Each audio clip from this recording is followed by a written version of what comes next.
சமூக முன்னேற்றம் அடைய வேண்டும், கல்வி உரிமை பெற வேண்டும், பொருளாதார முன்னேற்றம் அடைய வேண்டும், கல்வி வேலைவாய்ப்பு உருவாக்க வேண்டும் என்ற நோக்கத்திலே தான் தொடர்ந்து நாங்கள் வலியுறுத்தி வருகின்றோம். இது சம்பந்தமாக எங்களுடைய பங்களிப்பு, எங்கள் கட்சியினுடைய பங்களிப்பு இதற்கு 100 விழுக்காடு நாங்கள் பங்களித்து காலகாலமாக ஏற்படுகின்ற சாதி மோதல்களோ பிரச்சனைகளோ அப்படி வந்தால் முதலில் நாங்கள் தான் அங்கே சென்று அந்த பிரச்சனை பெரிதாகாமல் பார்த்துக்கணும்.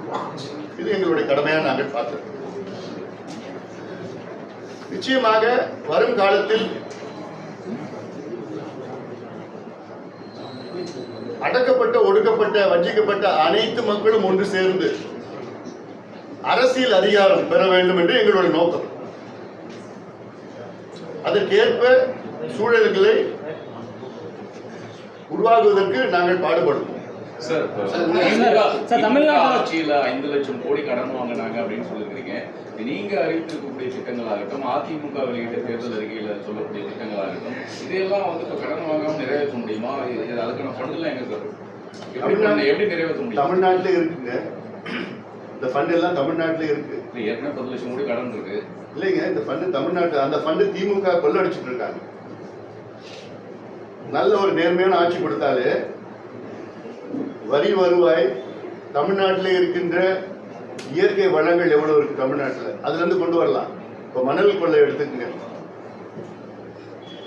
கடந்த ஆண்டு எவ்வளவு தெரியுமா? அதிகாரப்பூர்வமாக கணக்கு கொடுத்துருக்காங்க. கடந்த ஆண்டுக்கு முந்தைய ஆண்டு தமிழ்நாடு அரசு எவ்வளவு தெரியுமா கொடுத்துருக்காங்க? 28 கோடி.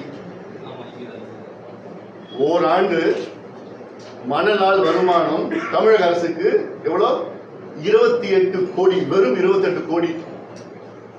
ஆனா இவங்க கொள்ளடிக்கிறது ஒரு நாளைக்கு குறைந்தது 100 கோடி ஒரு நாளைக்கு.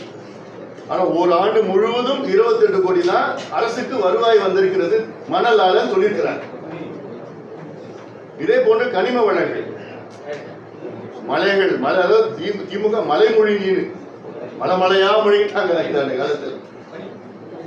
இவ்வளவு இருக்கு நம்ம தமிழ்நாட்டில் இருக்கு.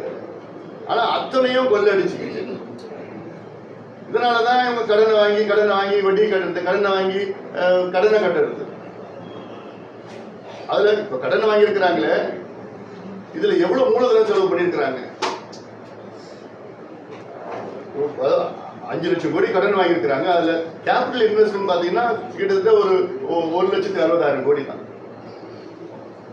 மீதி எல்லாமே ஏதாவது ஒரு நிர்வாக திறமை இருந்தா செய்யலாங்க, நிர்வாகம் செய்யலாங்க. திறமை இல்லாதவர்கள் நிர்வாகம் செஞ்சா இப்படிதான் இருக்கும். அதுக்கு முதலமைச்சருக்கு நிர்வாகம் என்ன நடக்குதுன்னு தெரியணும்.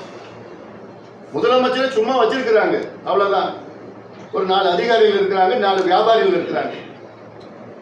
அந்த 4 வியாபாரிகள் யாருன்னா தேவாவேலு, சேகர் பாபு, செந்தில் பாலாஜி, நேரு, இப்படி போன்ற ஒரு 4 வியாபாரிகள் முதலமைச்சரை சூழ்ந்து இதுக்கு போடுங்க, இங்க போட்டீங்கன்னா இங்க வரும், இங்க முதலீடு போடும், இது போட்டா இங்க காசு எடுத்துடலாம், எலெக்ஷன் நேரத்தில் 1000 ரூபாய் ஓட்டு 2000 ஓட்டு கொடுக்கலாம். திமுக இந்த தேர்தலில் ஒவ்வொரு பூத்துலையும் ஒரு ஓட்டுக்கு 2000 வச்சிருக்கிறாங்க, பதுக்கி வச்சுட்டாங்க எல்லாம் தமிழ்நாட்டு முழுக்க. அதாவது இந்த ஒட்டுமொத்த காசு கொள்ளடிச்சது இவங்கதான். டாஸ்மார்க்ல மட்டும் பார்த்து சொல்றீங்களா 1,82,000 கோடி ஊழல். சும்மா நான் ஒரு நம்பர் போட மாட்டேன். வரி ஏய்ப்புல இருந்து எல்லாமே இதெல்லாம் சரி செஞ்சேன்னா போதும்.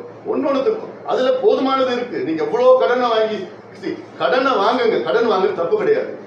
மூலதன செலவு பண்ணுங்க, இரிகேஷன் ஸ்கீம்ல பணத்தை போடுங்க, மெடிக்கல் காலேஜில் பணத்தை போடுங்க, அரசு பள்ளிக்கூடத்தை மேம்படுத்தி ஆசிரியர்களை போட்டு இலவச கல்வியை கொடுங்க, சாலைகள், தொழிற்சாலைகள் அதுல போடுங்க, தப்பே கிடையாது. சும்மா நீங்க கடன் வாங்கி ஆனா என்னன்னா அவங்களுக்கு தெரியும் மீண்டும் வரப்போறதுன்னு தெரியும். திமுக நீங்க அறிவிச்சிருக்கக்கூடிய திட்டங்களுக்கும் கூட்டணி கட்சி சொல்லியிருக்கிறதுக்கும் சில முரண்பாடு இருக்கு. நீட் விளக்குங்கிறது பாஜக தர முடியாதுன்னு தெளிவா சொல்றாங்க, நீ நீட் விளக்குன்னு சொல்றீங்க. அதே மாதிரி கோவை மதுரை மெட்ரோ ரயில் பணிகளுக்கு அனுமதி அளிக்காதே பாஜக தான். 2019 கூட்டணி அமைக்கும் போது குறைந்தபட்ச செயல் திட்டத்திலோட பாமக கூட்டணியில் இருந்துச்சு. 2021 சட்டமன்ற தேர்தலில் வன்னியர் இடஒதுக்கீடு கோரிக்கை, 2019 சட்டமன்ற நாடாளுமன்ற தேர்தலில் கூட்டணிக்கு குறைந்தபட்ச செயல் திட்டத்தோட இருந்தீங்க. 21 சட்டமன்ற தேர்தலுக்கு வன்னியர் இடஒதுக்கீடு. இந்த முறை எந்த அடிப்படையில கூட்டணியில் இணைஞ்சிருக்கீங்க? பல முரண்பாடுகள் கூட்டணியில் இருக்கு. மதுவிலக்கு வந்து அதிமுகவோட ஒரே அடிப்படையில் தான் இந்த கூட்டணி அமைஞ்சது. ஒரே அடிப்படை. இந்த ஊழல் ஊழல் குற்றச்சாட்டு அதே அதிமுக ஊழல் குற்றச்சாட்டு சொல்லிருக்கீங்க. நீங்க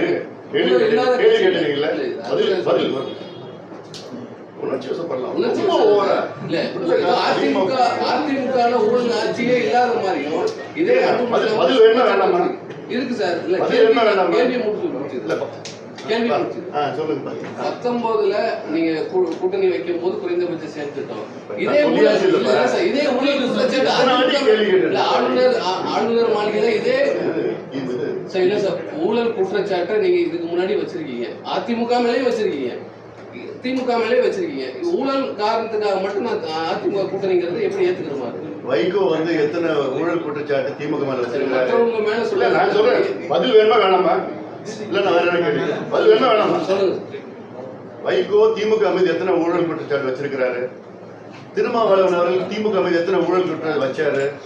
காங்கிரஸ் எத்தனை ஊழல் குற்றச்சாட்டு வச்சிருக்குது? கம்யூனிஸ்ட் கட்சி எத்தனை ஊழல் குற்றச்சாட்டு வச்சாங்க? ஏன் விஜயகாந்த் அவர்கள் எத்தனை ஊழல் குற்றச்சாட்டு வச்சாரு?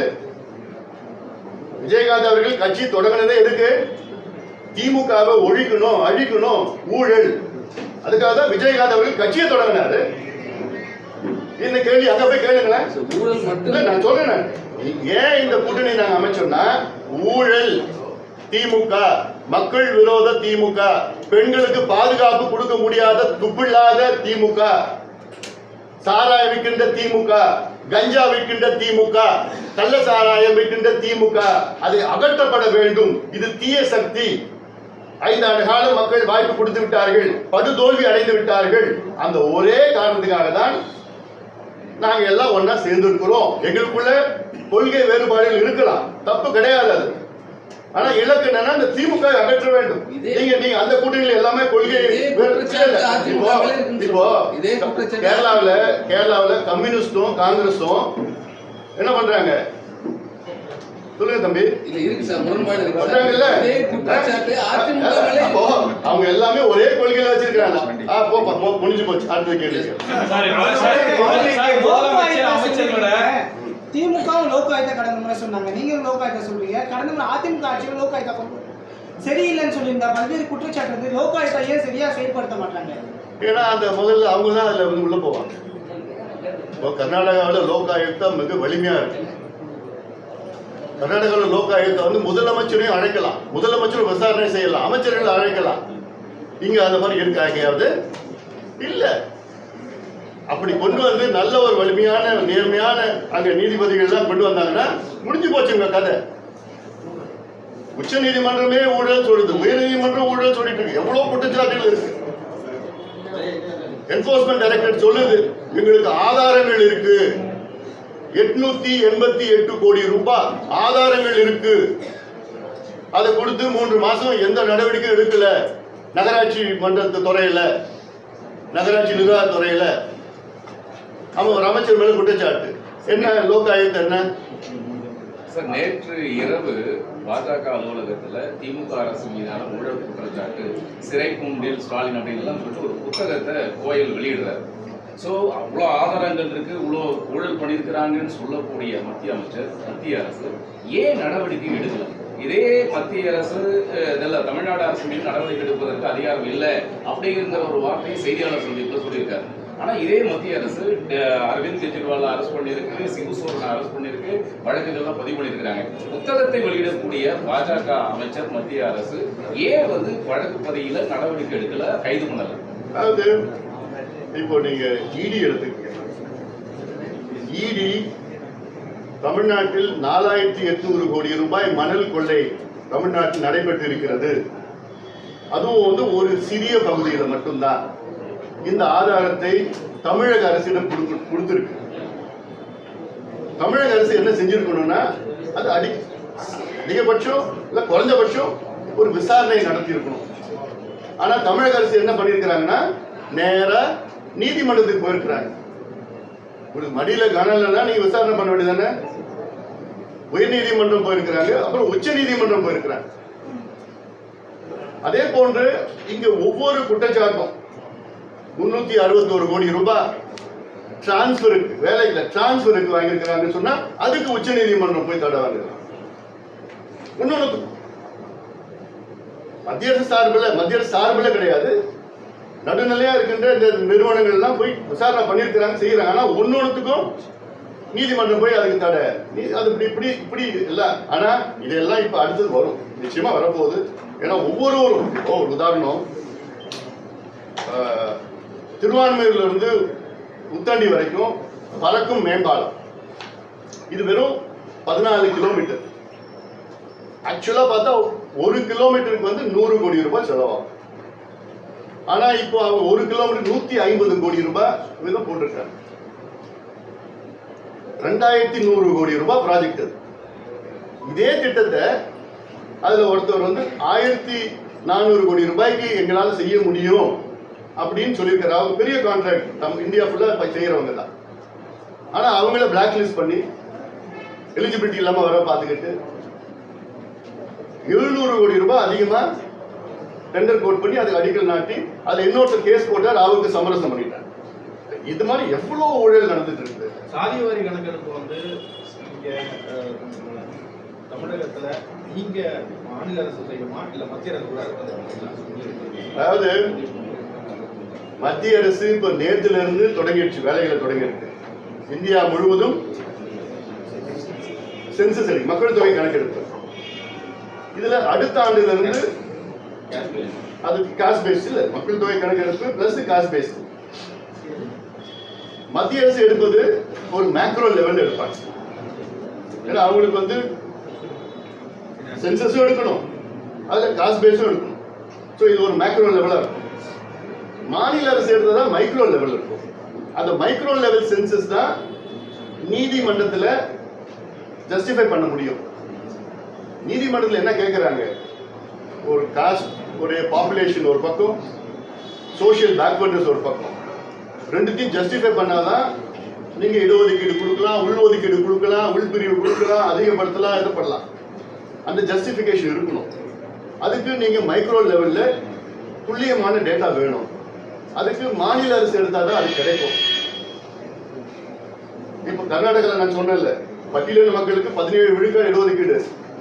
அது பட்டியலின மக்கள்ல அங்க ஒரு சில பிரிவு தான் எல்லா இடத்தையும் தட்டிட்டு போயிருந்தாங்க இவ்வளவு காலமா. மத்திய அரசு மைக்ரோ லெவல்ல ஆனதுக்கு என்ன இந்தியா முழுவதும் பண்ணணும், இந்தியா முழுவதும் பண்ணணும். இப்போ மத்திய அரசு வந்து சாதி சம்பந்தமா ஒரு 5 கேள்வி கேட்பாங்க, மாநில அரசு எடுத்தா 70 கேள்வி கேட்பாங்க, ஒரு ஃபுல் டேட்டா. அண்ட் இன்னொன்னு, இந்த வந்து ஒரு ஜாதிக்காக மட்டும் கிடையாது, சமூக நீதி கணக்கெடுப்புனா என்னன்னா ஒவ்வொரு குடும்பமும் என்ன நிலையில் இருக்கிறாங்க. It's not only for cost, அவங்களுடைய சோஷியல், எக்கனாமிக், எஜுகேஷனல் அவங்களுடைய நிலையை தெரிந்து கொள்வது. அதாவது தமிழ்நாட்டில் 8 கோடி மக்கள் இருக்கிறாங்க, 2.25 கோடி குடும்பம், 2 கோடி குடும்பம்னு வச்சுக்கிறேன். ஒரு முதலமைச்சர் என்ன பண்ணணும்னா 2 கோடி குடும்பம் என்ன நிலையில் இருக்கு, அடிப்படை. ஒரு முதலமைச்சருக்கு வந்த உடனே அதை தெரிஞ்சுக்கிறதுக்கு தான் முதல்ல செய்யணும். 2 கோடி குடும்பம் என்ன நிலையில் இருக்கிறாங்க நிர்வாகம் செய்யறவங்களுக்கு, அதுதான் வேலையே. நான் முதலமைச்சரா வந்தேன்னா நான் முதல் 3 மாசம் என்ன பண்ணுவேன்னா தமிழ்நாட்டில் 2 கோடி மக்கள் என்ன நிலையில் இருக்கிறாங்கன்னு தெரிஞ்சுப்பேன். அந்த டேட்டா வச்சுக்கிட்டு அந்த மக்களுக்கு யார் யாருக்கு வீடு கிடையில, யார் யாருக்கு வேலை இல்லை, எத்தனை பெண்களுக்கு படிக்கல, அதெல்லாம் செய்யறதுக்கு நான் ஸ்கீம்ஸ் போடுவேன். அதுதான் என்னுடைய ப்ரையாரிட்டி. அதுதான் இந்த கணக்கெடுப்பு டேட்டா வேணும். இப்ப இருக்கிற டேட்டா, இப்போ பறவைகள் சைனால இருந்து வந்து, ஜப்பான்ல இருந்து வந்து, ரஷ்யால இருந்து வந்து அந்த டேட்டா வச்சிருக்கீங்க. எத்தனை மாடு ரோட்ல திரியுதுன்னு வச்சிருக்கீங்க, எத்தனை நாய் வந்து ரோட்ல திரியுதுன்னு டேட்டா வச்சிருக்கீங்க. எல்லாத்தோட டேட்டா வந்து தேர்தலில் யாருக்கு எப்படி ஓட்டு கொடுக்கலாம், எந்த வீட்டில் எந்த ஓட்டு, எந்த ஜாதி, எந்த கட்சின்னு வச்சு அந்த டேட்டா துல்லியமா வச்சிருக்கீங்க. ஆனா தமிழ்நாட்டு மக்கள் படிக்கிறதுக்கு டேட்டா கிடையாது, வேலை போறதுக்கு டேட்டா கிடையாது, உங்க வீட்டில் எத்தனை பாத்ரூம் இருக்கு, பாத்ரூம் கட்டி கொடுக்குறது டேட்டா கிடையாது, விவசாய கூலிகள் எத்தனை பேர் இருக்கு அவங்களை எப்படி மேம்படுத்த டேட்டா கிடையாது, மீனவர்கள் எத்தனை பேர் படிச்சிருக்கிறாங்க அவங்களுக்கு என்ன செய்யணும்னு டேட்டா கிடையாது. இந்த டேட்டாலாம் வச்சு வேணும். இதுதான், அதுக்கு தான் நீங்க சமூக நீதி கணக்கெடுப்பு நடத்தினா அத்தனை டேட்டாவும் கிடைக்கும். இந்த data is the most important thing for development of Tamil Nadu. Sir கடைசியா போட்டப்ப கடுமையான ஒரு விமர்சனத்தை வந்து அன்புமணி ராமதாஸ் அவர்கள் முன்வைத்திருந்தார். தோல்வி பயத்துல வந்து திமுக மகளிர் உரிமை தொகை பொறுத்தது. இப்ப நாமளே மகளிர் உரிமை தொகையை வந்து 2000 உயர்த்தி வழங்கப்படும் அறிவிச்சிருந்தோம். அது முரணா இல்லையா? ஏன்னா மகளிர் உரிமை தொகை சரியா தவறா? இல்ல, நான் வந்து டைரக்ட் கேஷ் பெனிஃபிட் ஸ்கீம் வந்து அதை நாங்கள் வரவேற்கிறோம். டைரக்ட் கேஷ் இதுல என்னன்னா, திமுக கடந்த ஆண்டு பொங்கல் வந்தது, அப்ப ஏன் காசு கொடுக்கல? அதுக்கு முந்தின ஆண்டு பொங்கல் வந்து ஏன் கொடுக்கல? இந்த ஆண்டு பொங்கலுக்கு மட்டும் ஏன் கொடுக்குறீங்க? தேர்தல் ஏன் கோடை காலம் கடந்த ஆண்டு வரலையா? அதுக்கு முந்தின ஆண்டு கோடை காலம் வரலையா? இந்த ஆண்டு மட்டும் தான் கோடை காலம் வந்துருந்தா? கோடை காலத்தை கருதி 2000 ரூபாய் கொடுக்குறாங்களாம். எவ்வளவு பெரிய மனசு! அப்போ இவங்க நோக்கம் என்னன்னா தேர்தலுக்காக நோக்கம் தான், தவிர மக்களுக்காக கிடையாது. ஒரு பக்கம் நீ பெண்களை கொலை செய்யற, பெண்களை மானபங்கம் செய்யற, பெண்களை பாலியல் வன்கொடுமை செய்யற, பெண் குழந்தைகளை சிதைச்சு கொடூரமான முறையில கொலை செய்யற, பெண்களுக்கு பாதுகாப்பு கொடுக்க முடியல. இன்னொரு பக்கம் பெண்களுக்கு 1000 ரூபாய் கொடுத்தா 2000 ரூபாய் கொடுத்தா எல்லாம் மறந்துடுவாங்களா? அதை மறைப்பதற்காக செய்யறாங்க. இந்த நேரத்துல நேரடியாக பணம் அளிக்கும் திட்டத்தை வந்து அன்புமணி ராமதாஸ் அவர்கள் வந்து வரவேற்கிறாங்க. நேரடியாக அது இலவசத்துல சேராதா? இப்ப மத்திய அரசு விவசாயிகளுக்கு 6000 ரூபாய் ஆண்டுதோறும் கொடுக்குறாங்க. அது நேரடி திட்டம் தான், அதனால வரவேற்கிறோம். நாங்க எதுக்கு அதை செய்யணும், என்னத்துக்கு செய்யணும்னு இருக்கு. ஆனா அதை விட இப்ப என்னன்னா, எங்க தேர்தல் அறிக்கையில் நாங்க சொல்லியிருக்கிறோம், இப்போ 2000 ரூபாய் கொடுக்குறீங்க, 3000 ரூபாய் கொடுக்குறீங்க, 4000 ரூபாய் கொடுக்குறீங்க. இப்ப எல்லா ஆளுக்கும் கொடுக்குறாங்க. இப்போ யார் எவ்வளவு கொடுக்குறாங்க எனக்கே தெரியல, கணக்கு வரல. எல்லா கட்சிகளும் அந்த கொடுத்துட்டு இருக்கிறாங்க, கொடுக்கறது இல்லைன்னா அறிவிச்சிருக்கிறாங்க. மக்களுக்கும் குழப்பத்தில் இருக்காங்க. மக்களுக்கும் தெரியல எவ்வளவு இருப்பா. ஐயோ, இப்ப யாராவது தண்ணி கொடுப்பா, பதட்டமா இருக்கு. அதாவது இருக்கு. ஸோ எங்களுடைய நோக்கம் என்னன்னா, தமிழ்நாட்டு மக்களை சுயமரியாதையுடன் வாழ வைக்க வேண்டும். அதுதான் எங்களுடைய நோக்கம். அதுக்காகத்தான் கல்வி இலவசமா கொடுங்க, சுகாதாரத்தை இலவசமா கொடுங்க, விவசாயிகளுக்கு இடுபொருட்கள் கொடுங்க, மானியமா கொடுங்க. இலவசம் வேற, மானியம் வேற. உதவி செய்யணும், அவ்வளவுதான். அதனால இது ஒன்று அன்புமணி இலவசம் வேண்டான்னு சொன்னா, அப்படி சொன்னா, இப்படி சொன்னா, அதுக்குதான் எனக்கு கான்செப்ட் என்னங்க, சுயமரியாதை வாழணுங்க. தமிழ்நாட்டு மக்கள் பிச்சை எடுக்கக்கூடாதுங்க, அவ்வளவுதாங்க. ஏன்னா இன்னைக்கு பிச்சை எடுத்துட்டு இருக்கிறாங்க. ஏன்னா இது நான் சொல்றேன், பிச்சை எடுத்துருக்காங்க. என்ன எதுக்கு பிச்சை எடுத்துருக்காங்க? நீ பொங்கல் நேரத்தில் போயிட்டு ஒரு 6 அடி கரும்பு, ஒரு பச்சை அரிசி, ஒரு என்னது வெள்ளம், அப்புறம் கல்கண்டு கியூல நிக்கிறாங்க. இந்தியா விடுதலை அடைஞ்சு 79 ஆண்டுகள் ஆகுது. இன்னும் ஒரு 6 அடி கரும்புக்கு போய் விவசாயிகள் போய் அங்கே போய் நின்றுட்டு இருக்காங்கன்னா என்ன நிலையில வச்சிருக்கீங்க நீங்க தமிழ்நாட்டு மக்களை? 67 ஆண்டுட்டு இருக்கீங்கல்ல. ஏன் அடிப்படையில் ஒரு நல்ல பள்ளிக்கூடம் கொடுத்து நல்ல ஆசிரியர் நியமனம் பண்ணி ஒரு படிப்பறிவு கொடுக்க முடியாது? உங்களால வேலைவாய்ப்பு உருவாக்க முடியாதா? இவ்வளவு வருஷமா ஆட்சியில் இருக்கீங்களே. டெல்டாவில் இந்த வருஷம் எவ்வளோ நெல் வீணாக்குனாங்க, அழுகி போச்சு, முளைச்சிருச்சு. ஆனா நான் டெல்டாக்காரன் பெருமையா சொன்னேன். என்ன டெல்டாக்காரன் நீங்க? அந்த டெல்டாவிலே உங்களால வளர்ச்சி கொண்டு வர முடியல. சார் பொதுவாக